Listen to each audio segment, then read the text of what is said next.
you. So as you can see, we're in a little different space here. For this Q&A, we're outside with my tubs.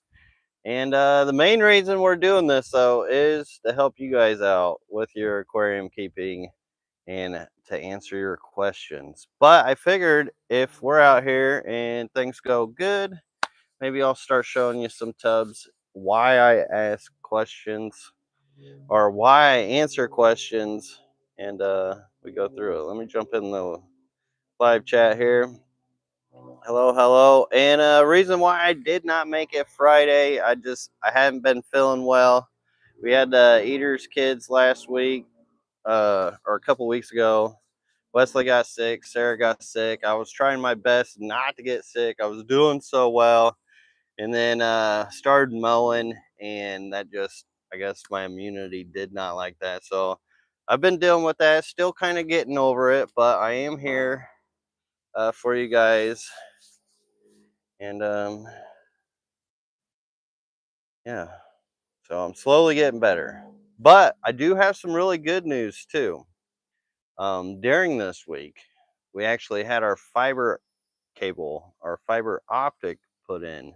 So we don't have it actually set up for the internet, but the company had run it on the power line. So that'll be coming soon. So hopefully here sooner than later, we will be able to start live streaming in the barn, which would be absolutely awesome. Hello, everybody. Good to see you guys in the chat. And let me know if my mic does end up going off, because I had issues finding a proper mic getting on here that actually synced up to my stuff, because things get moved around in the house. And hopefully this one will keep working, and hopefully the wind isn't too bad, because of course whenever I set this up, the wind started kicking up. But yeah, if you guys got any questions, that's what we're here for. But I guess, I don't know, I guess let me do this. We don't want to just wait for questions. I guess so you guys ain't got to look at me. We can look at some stuff. Here's the tubs. See, it's really windy. The platinum baby's getting big. Look at all that beautiful pearlweed. Now, I don't actually sell plants from out here, so this stuff stays out here, as beautiful as that is. I just don't want to send somebody something that they don't want. So that's why I don't sell plants out here. Even though this plant is pretty cool. This is actually a native plant. It's a bit different. I have no clue what plant it is. But it's this one that, if you guys have been following me for some time, it had grew up out of this one, left seeds into this one, and I actually took a lot of those other seeds and put them into this tub as well. This one looks absolutely phenomenal. Look at the flower coming up off of it. Beautiful. Michelle Angel says, are the tubs growing lots of fish? They are. So you can see there's a bunch of little babies in there that are all growing out. Multiple different sizes.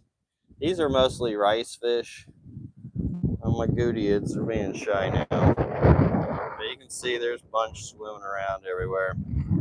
I am trying to protect them all right now, because I got frogs coming in, dragonfly larvae coming in, predaceous beetles, predaceous stick bugs, everything. Last night I was going through just trying to catch any predaceous things out of them, and found like 3 of them with frogs, and they're the leopard frogs. I don't know if they're actually eating anything, but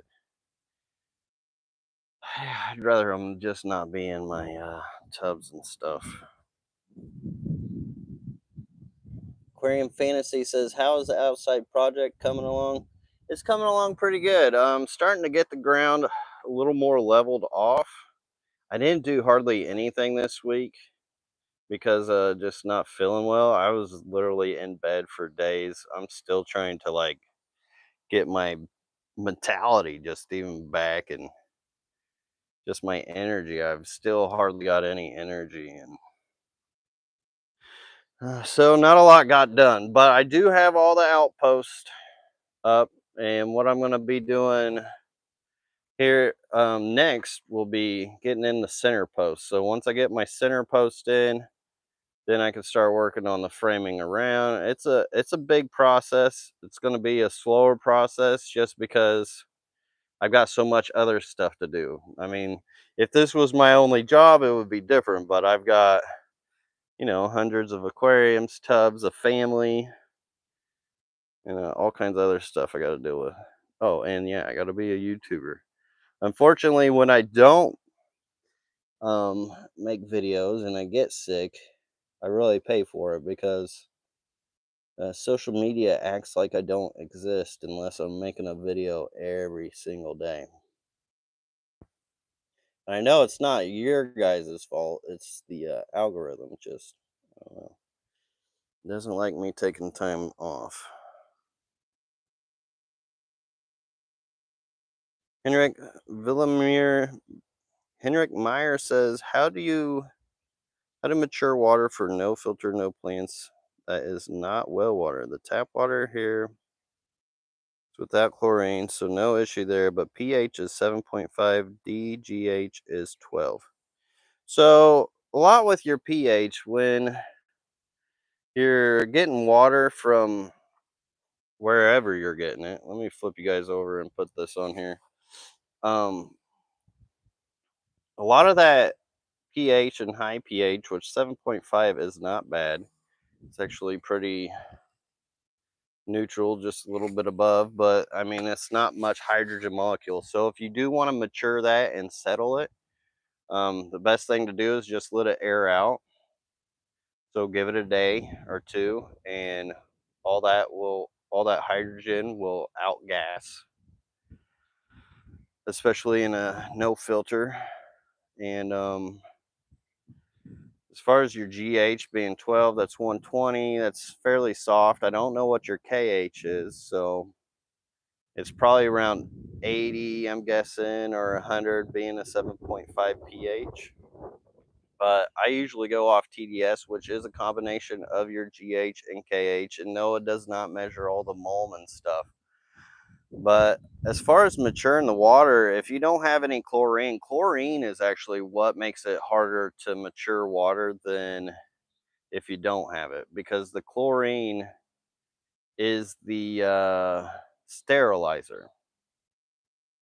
So as long as the water's not real sterile and natural biological things can happen in that water, that's what creates that mature water, is having that natural biology to it, which is like the beneficial bacteria, things that we don't even take in consideration in as far as what types of bacteria it is that really causes that. That's a whole more scientific thing. But to keep it simple is just really maturing water. I mean, it's just like starting a new tank. You give it a day or two, you let it sit. I mean, if you want to give it a week, even better. But once that water is matured, then it's matured. And then you want to do like smaller water changes, like 30 to 25%. That way you're not adding a bunch of sterile, immature water into your aquarium. So once you do get it mature, it's a lot easier to keep it mature. But there's no like trick or like weird things that I do for it. And it's just really time and just letting nature do what nature does. And is the wind bothering you guys? I know it's windy in here. You guys will have to let me know. But a lot of people think I'm keeping secrets and doing tricks on like what I'm doing, or I'm just some magic man, which absolutely boggles my mind. And it's just really just nature doing what nature does. It's as simple as it gets.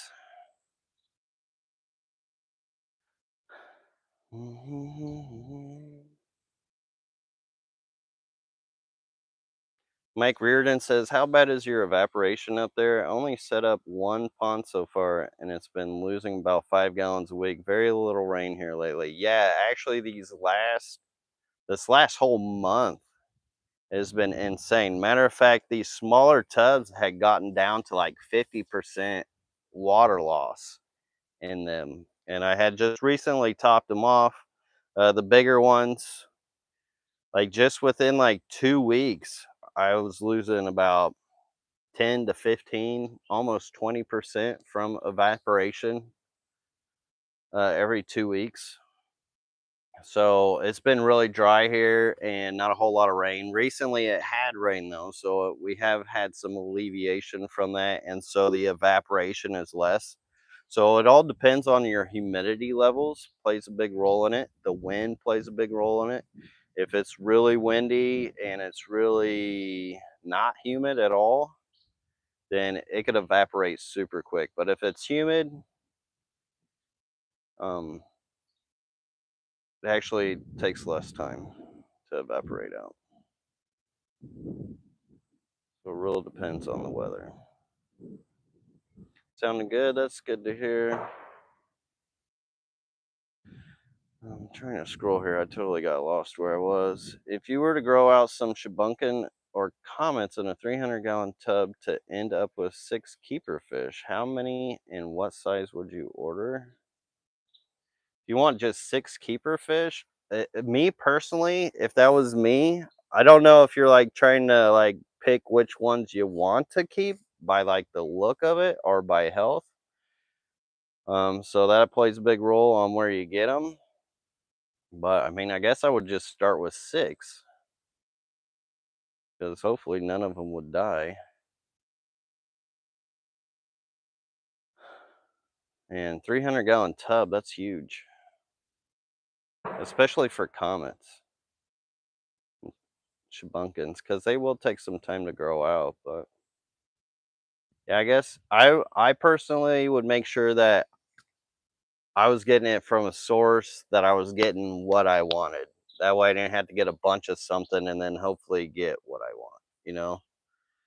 I go directly to where I want instead of trying to tiptoe around anything else. That would be my best advice for you. Mike Reardon says, "How about?" Oh, I already answered that one. Michelle Angel says, "Sorry I missed it. Is what you're showing going to be a huge pond?" No. So what is on the other side of me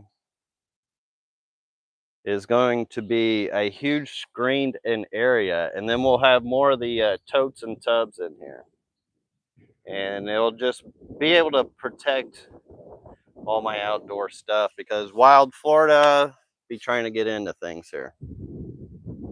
Jessica Hussey, thank you so much for that $2 super chat. I appreciate that, Jessica, and always good to see you. Says, hi LRB, any advice on still blue gardnerite killifish? So all the gardnerite types of killifish are all pretty much the same, all kept the same. Same with all killifish. They're jumpers. The water parameters all the same. They're just different variations of that gardnerite gene. So when it comes to care, it's all pretty much the same as any killifish. So softer water for breeding, and spawning mops work real good if you're trying to breed it. Best way to breed those. You can community breed them too in a well-planted tank. They prefer neutral to softer water. Not super soft, doesn't have to be super soft, but just not hard water so the eggs don't get that hard calcium buildup around them and the eggs can actually hatch. Because they will breed in hard water. It's just the eggs have troubles hatching in hard water. And thank you, Aquarium Fantasy, reminding everybody to throw the question marks behind their questions. You can use as many question marks as you want, spam them if you want. I don't care. I'm not a tyrant. Henrik says cage is the same TDS. It was around 250. Yeah, that sounds about right. Yeah, I'd say just let it sit. It won't take long. And longer you sit, the more it matures. but it doesn't take long. So in the air around us, everywhere, pollen, dust, all kinds of molecules like that we don't really think about. Like, so say you're in the house and sometimes the sun comes in, you can see all the just molecules that are around you that you just normally take for granted, you don't think about. All that is everywhere and it gets into everything. And as it does, things season out. There's so much on a microscopic level that happens that naturally takes care of things. And with that more neutral water, slightly harder water, because 250 is slightly harder because 200 is neutral.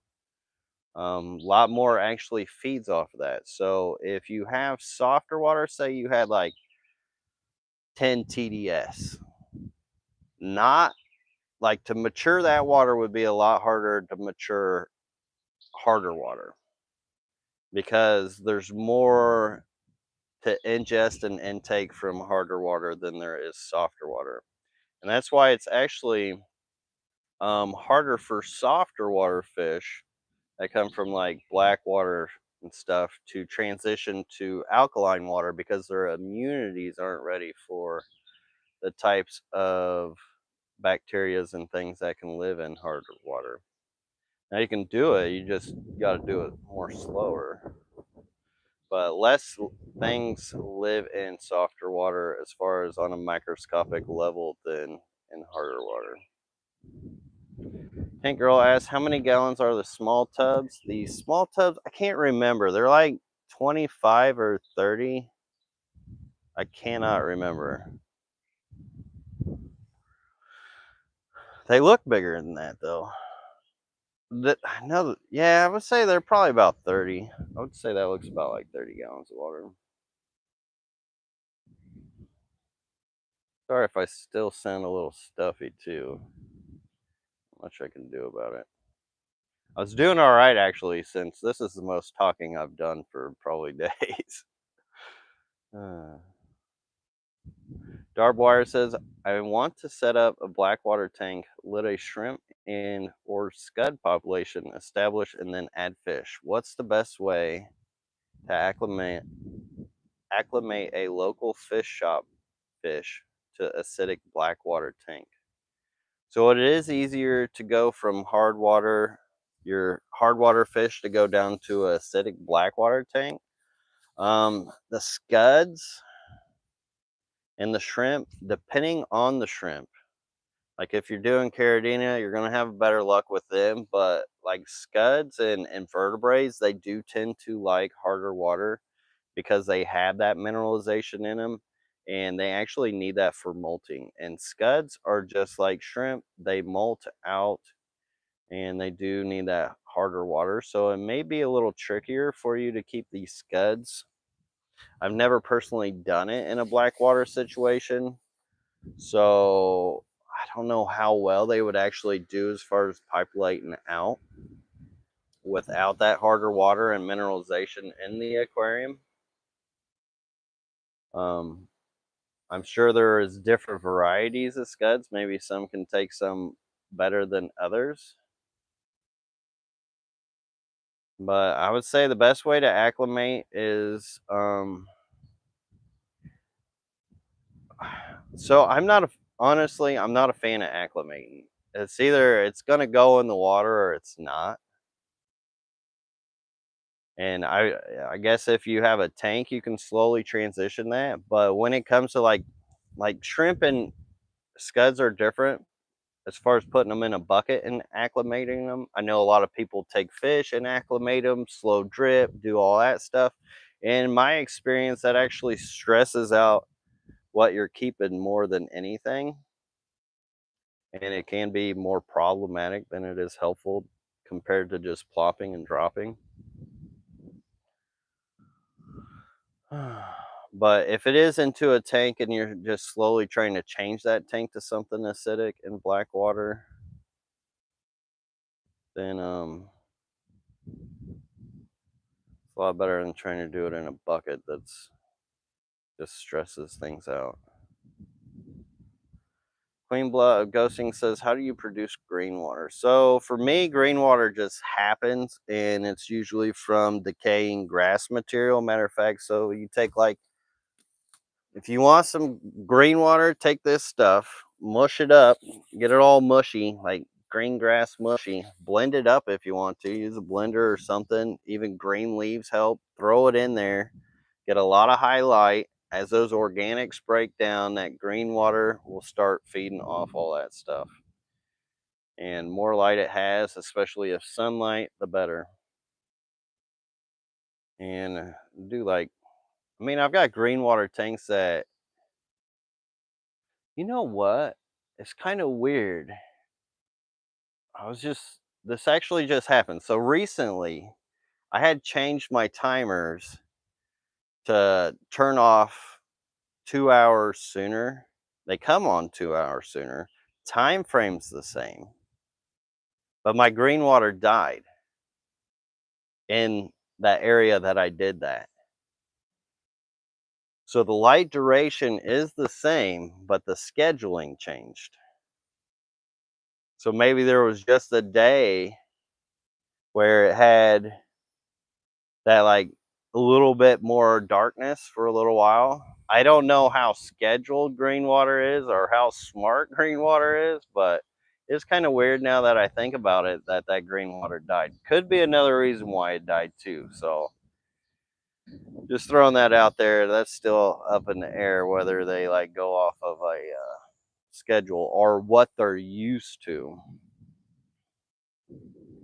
Redneck Aquatics, Stan Pittman, thanks for being a member for 17 months. Appreciate that. And all my members, thank you all so much for the help and support. Without you guys actually make up a big um, deal as far as what I make on YouTube, more than what YouTube pays me anymore. Budget Bonsai says, Lucas, how you doing, man? You know, I'm doing all right. I've had better days. Honestly, I've been in a real funk this last week and trying to pull out of it. But I have a lot of good things going for me. It's just, it rains crazy sometimes. That and I don't take being sick very well. So I had a fever for quite a couple of days and I got so much to do. I'm not a fan when, who's a fan of getting sick? Henrik says, would you bring the 250 TDS down to IE 180 TDS? No, I wouldn't. Not unless you wanted like softer water or parameters. I would just use the water I got. I wouldn't do anything extra. Because then you're just creating more work for yourself. Unless you want that. But yeah, I wouldn't mess with it. 250 is actually really good because you're still getting some mineralization in there. And Jody P, thank you so much for gifting those memberships. Thank you, Jody. Appreciate that. And Lady LRB, thank you for letting me know she gifted them because YouTube just doesn't let me know. Budget Bonsai says, what is the brightest, boldest yellow shrimp? I would say the what they call the 24K yellow shrimp. But the thing is, with yellow shrimp, as much as you try to line them out, they'll always have different shades. It's from lighter to brightest. It takes a long time to like really line them out. So even like my yellows, they can get super yellow. They're not 20. Actually, they were 24K at some point, and then mixed in. Shoot, they can get so yellow they almost turn orange sometimes. So there's like a fine line there. It's kind of like with the oranges, where it's hard to find really bright, solid, all just really nice orange shrimp because you go too orange, you'll start getting red, and then some just have different shades, lighter to darker.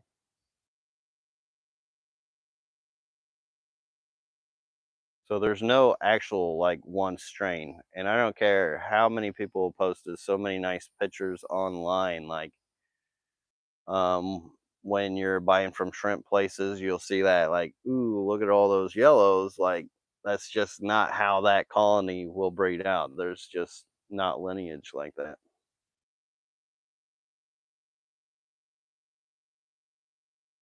Because it is hard to line out and keep it that solid. Aiden, thank you so much for the super chat there. Keep up the good work, mate. Love your progress. Well, thank you. Thank you. Thank you. Thank you. You guys motivate me with that kind of stuff because, sometimes I get depressed. I won't lie, especially when I get sick. But you guys give me kudos, helping me to keep it up. Like, I'm a one man show here for the most part, and motivation does help. So thank you, thank you.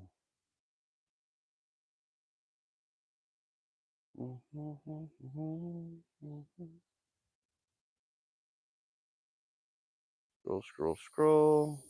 I'll admit I have been holding off buying until the rice fish drop, even considering where I can hide some new tanks. Uh, yeah, hopefully here sooner or later. I gotta collect them. The rice fish babies, they're about yay big now, so they're getting some size to them. They're getting there. We can now look at them a little bit here, a little more. Wish I had a zoom in on this,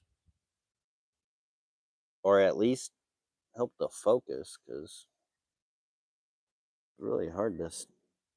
There we go.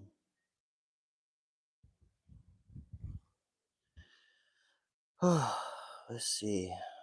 Scroll, scroll, scroll. And yeah, I don't know if I'll go the whole hour here. 'Cause I wasn't sure how I was gonna be feeling. And I'm telling you right now, I'm kind of feeling it still. Oh, look at this. This is wild. Oh man, it won't let me zoom in either. There's literally a spider under the water in there.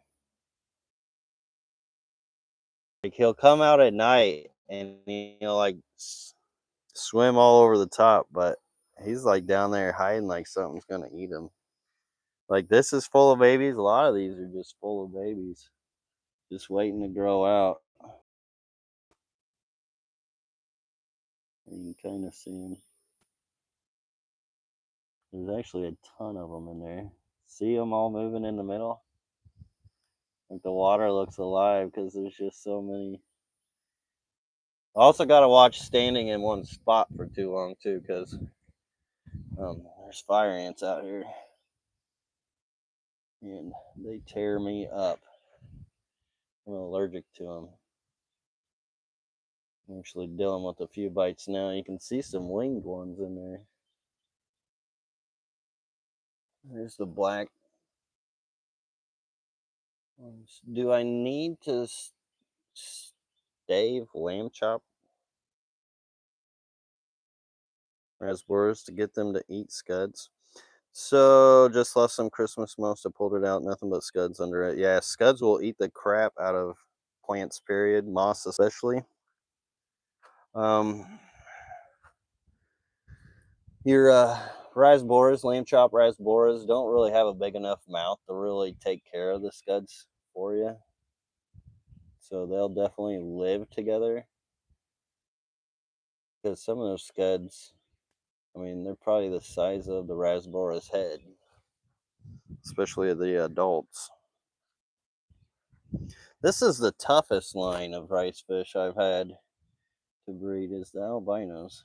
Such a pain. Maybe alive from the plant room, I forget. I'm not sure. Oh, talking to Lady LRB showed something. Nope, LRB showed it in a video recently.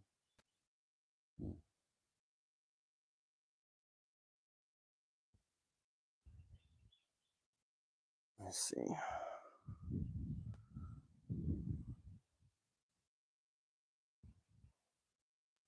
Glad you're loving the trout goodies, Christian.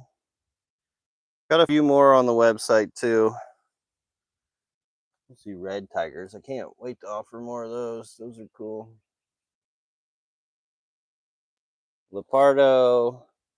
Says just set up a dirted 10-gallon outside and planted some hair grass. I added a mystery snail and it's doing well so far, but the water reaches temps of 92 Fahrenheit. Any suggestions what fish I can keep? Rice fish are great for heat. Angelfish, rainbow fish, they don't mind. Tetras tend to not mind. Um, if you can give them shade, that can play a huge role as far as what you can keep. Some guppies, they'll tolerate it to an extent. Killifish, kind of eggs on her. My hodgepodge mix. Babies, babies, babies, babies, babies. Look at all these babies. Oh.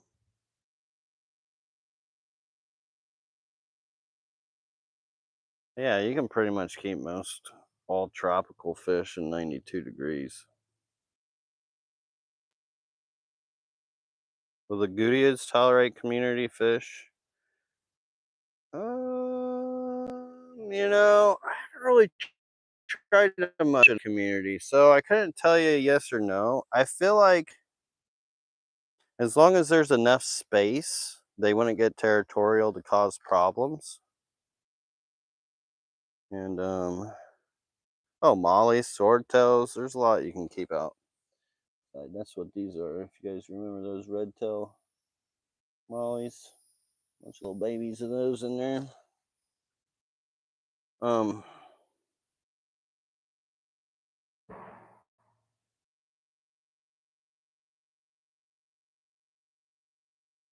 I can imagine you can, as long as there's space for the trout gutiids, it'll be all right. Red Val, still red Valin. Surprised this stuff hasn't turned green yet. I'm on the other wrong side of the sun here. There we go. Have you ever had success with spawning clown killifish? Mine are having fun in subwater tank and going strong. Well, I'll tell you, a subwater tank's probably the best plant you can have for trying to get them to breed, and they will community breed. I would advise floating plant as well, because what'll happen if you want to like community breed a fish, they'll either lay their eggs on the floating plant or the bottom plant, but babies will either go up to the top and at night stay at the bottom. So it's good to have a coverage of top and bottom for them.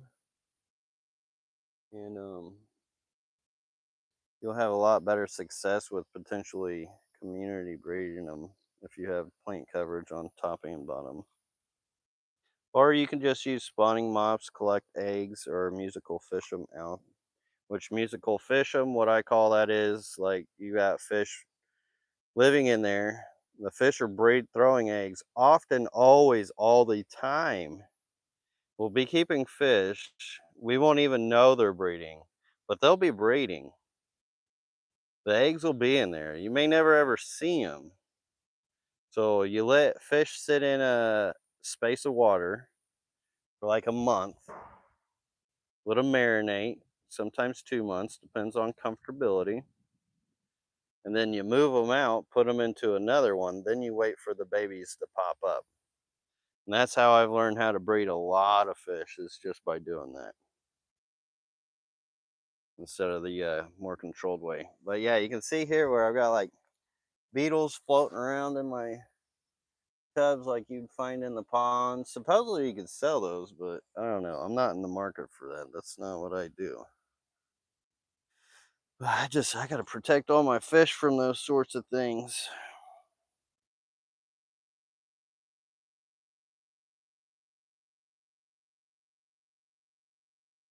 These cameras really just don't even do it any justice. I can't get any like focus on this.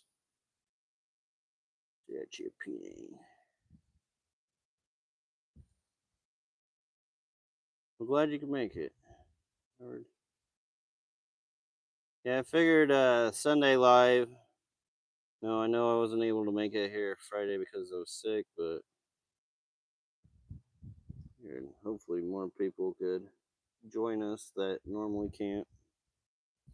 Queen of Blood Ghosting says, which is better to feed for the fry, green water or boiled egg yolk? Well, one's a vegetation, one's a protein, so I guess it depends on the fish and probably better for both. I don't do really either specifically at all. I just take my tetracolored tropical granules, crush them up. Matter of fact, I've got a callus. Why is the blur so bad? Like, that's annoying. I got a callus on my finger now just from feeding fish so much. That's what I use to feed all my babies.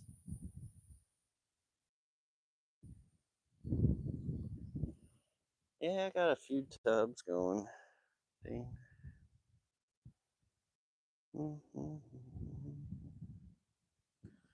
Yeah, here's the tubs. These ponds over here, they're pretty much just frog ponds now. Because, freaking frogs taking over. Look at the glitter on that. I don't know if you guys can see it, but I actually was getting babies out of this too. So I got these rice fish in here. I don't know how well they're doing though. I don't really see many in here. Oh, there's a bigger one in there. I had this in here to see if like some of the young ones would actually go in there and actually protect themselves. A couple did, but not as much as I thought they would. This is wild looking, this one. So, like, what's the difference between, look at this guppy grass here. Looks good, right? And then look at this. Look at all's over it. And then you look at the one next to it. There's actually kind of, it almost stages a little bit. This one's kind of getting to that point where it's getting that like algae stuff on it. It's so weird. I don't know if that's because of hard water buildup and why this one is so different from that one, but it is thick on here. Look at that buildup on there. It's crazy. But there's just so many small things that add up that really, like, what is the difference? Because I haven't done anything differently with them.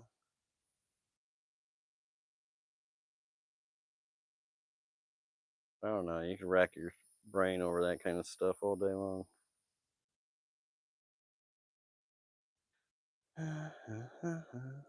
Glad I could distract you, MK.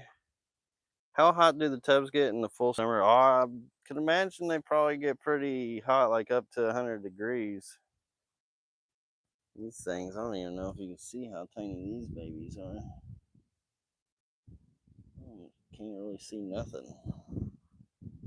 This camera's gonna really like make me want to throw it out in the woods. Okay. Let's see. Did I miss any questions? No. 38 minutes in.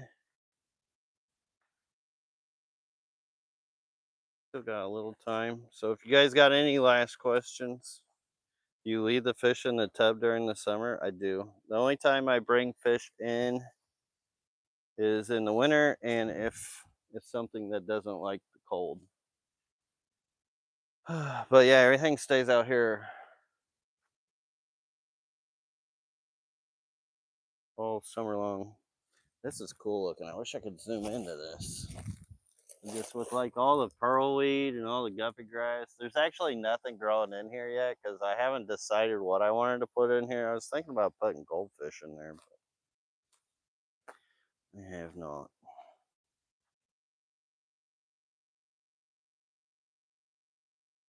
A little rock pile. This needs some rocks. This is that, if you guys remember that easiest aquascape where I took that little piece of land from my ponds and put it in here, made a cool aquascape. This is it.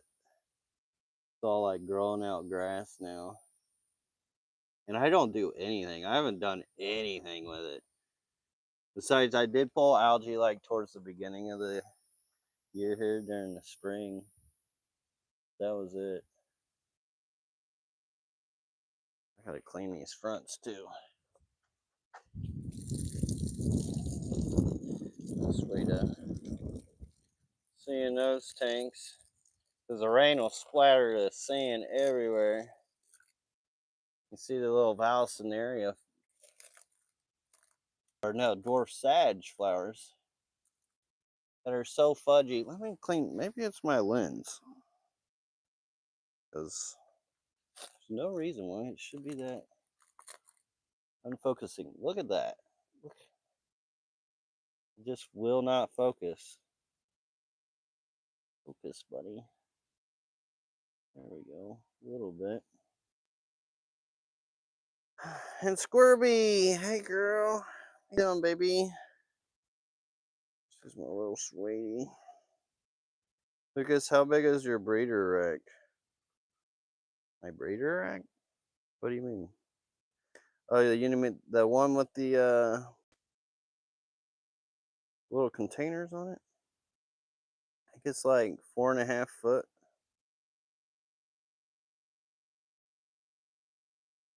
long. So if it's a 75, a little bigger than a 75 space.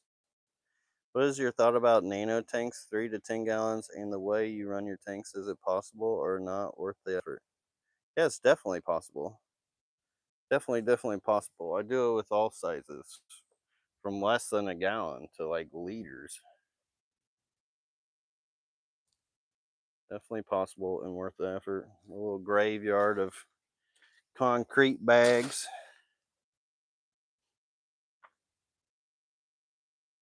Let's see. Okay, aquatics. Any advice for community breeding Serpa tetras? So when it comes to breeding tetras, they actually prefer dark tanks. And I would recommend a rock pile. So you're gonna want to like maybe just shut the lights off for a couple days. Have some rock piles in there and some floating plants.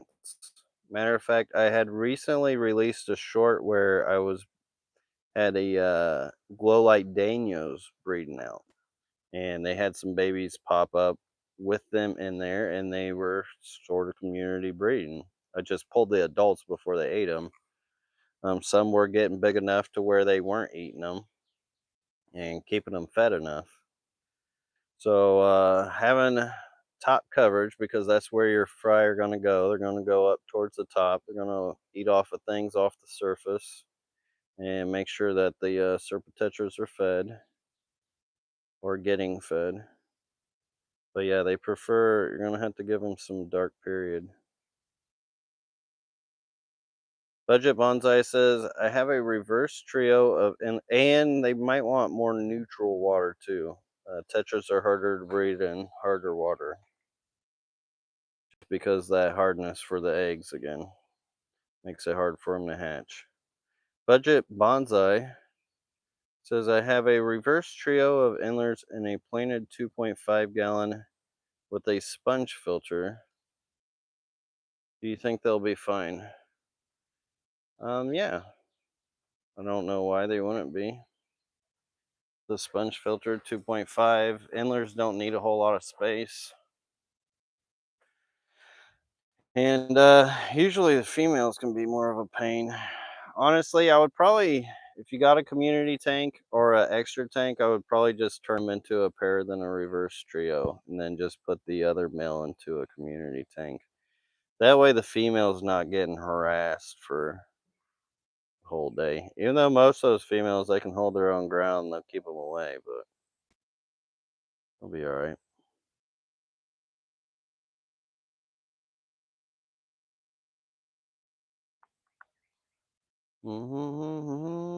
Scrolling. All right, if you got questions, I'm at the bottom of the chat. I don't know if you guys can hear those birds. You guys hear the birds? And not with this mic on. Lepardo says, have you ever had a guppy male harass a female to death? I don't know if that's actually happened.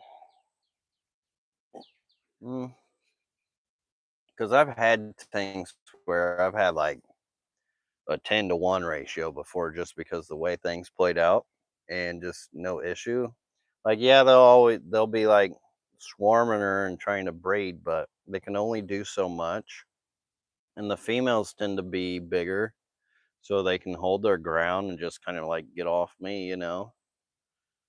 But I have seen it go the other way around, where the females will kill the males, where they'll just bite the gondoponium off, and then the fish just does not like it, doesn't deal without the gonoponium. So I have seen that. I've seen it go the other way around. Aquarium Fantasy, thank you for posting up my website, lrbquarters.com. Can't forget about that. I gotta get some material for this project here, and money's been tight. Money's always tight when you're working on projects, so only makes so much.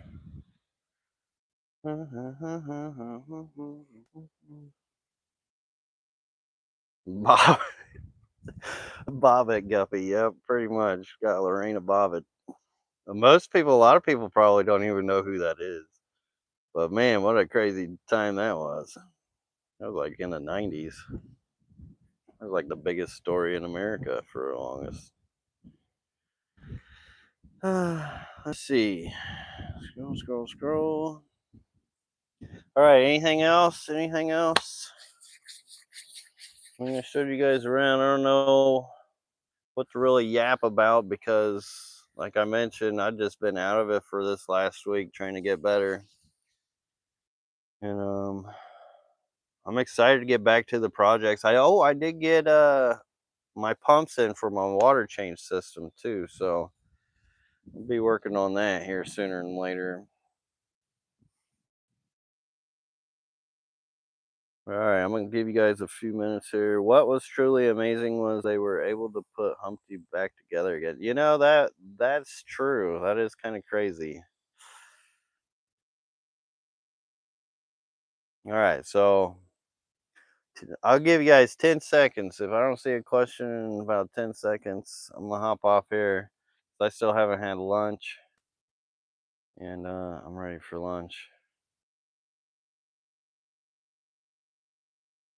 But all right, I appreciate you guys all joining me. I'm glad we got to at least look into it a little bit as far as what's in here, even though the focus wasn't the best. But can't wait till we get this fiber done and hopefully back inside. But what part of Florida are you in? We are in the Big Bend area of Florida, towards the coast. Unheated tanks may not be an issue where you're at, but what if the unheated tanks are 68 Fahrenheit? So that all depends on what you're keeping. But if it's just for like short periods, it's not too harmful. Um, but like, it's because in nature there's lots of adjustments. At night it's cooler. Like, it got almost to 60 degrees here last night, which was crazy for where we're at. And the fish aren't going to care if it's just like for a night or just a period. But if it's a long period, then you want to get like cooler water fish that would be okay with that. See, I keep everything around mid 70s. And most fish, they don't like to be under 68. And over long periods of times, if you're like shivering cold all the time, you're just not going to want to do that for the rest of your life. At least I wouldn't. I'm not a fan of the cold. If I got to shiver forever like I did up in Indiana in those winters, put a fork in me, I'd be done. I'd be cooked. But yeah, I would say either get a heater, warm it up, or put fish that don't mind the cooler water. There's a guy on here that actually um, focuses more on cold water species, which I think his YouTube is Cold Water Aquatics or something like that. Where are my Shelleys now? So I actually got rid of pretty much all my Shelleys. I think I may have like a couple stragglers in a couple tanks. Actually, in 175, I may have a couple in there, but I've pretty much got rid of them all because they're such a pain to catch and breed out. And I've had them for so long, and I've actually been having a lot of issues with the species, the types of species I can keep as far as like having enough space for them. I have almost gotten to the point where I had to phase out most of my Tanganyika cichlids. I'm like, just because they do well, they breed well, and I do want eventually space dedicated for them, but dedication space for species is my biggest struggle sometimes. So sometimes I have to get rid of things. And I've had Shelleys forever.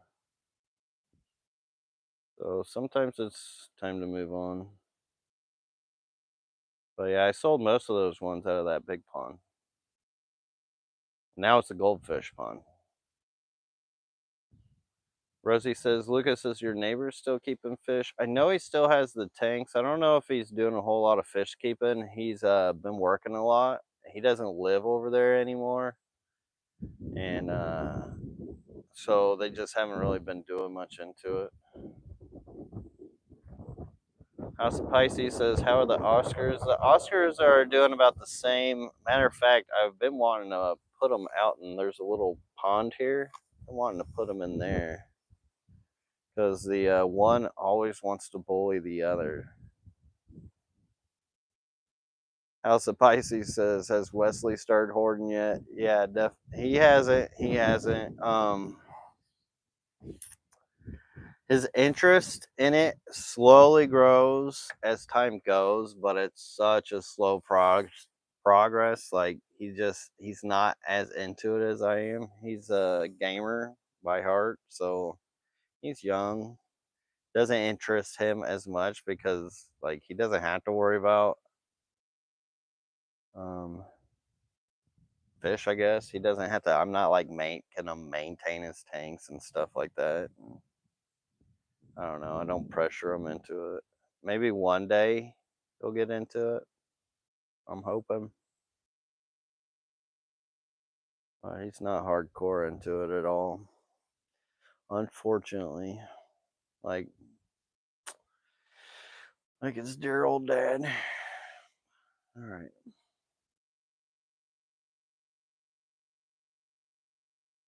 All right. Well, I appreciate you guys all joining me. I'm gonna hop off here, get some lunch. I'm glad I was able to make this happen, and that I don't feel too bad afterwards because last week I just have not been feeling good. But anyways, thank you guys. Thank you. Thank you. Thank you. Until next time, everybody. Peace. Have a great one.